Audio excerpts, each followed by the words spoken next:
penelisih dari syubhat dengan penelisih yang sangat baik, di mana Ibnu Qayyim menyebutkan dalam kitabnya Miftah Daris Sa'adah. Kata Ibnu Qayyim rahimahullah bahwasanya syubhah hiya warada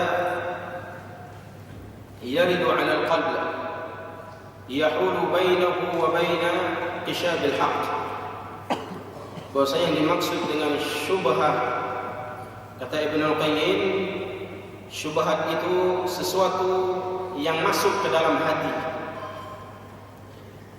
sesuatu yang masuk ke dalam hati, yahulu bainahu wa baina qishabil haqq, yang mana kalau sudah masuk ke dalam hati, dia memisahkan orang dari mengetahui kebenaran, memisahkan seorang, membuat seorang itu sulit untuk mengetahui kebenaran, untuk mengetahui al-haq. Kenapa? Sudah masuk syubhat.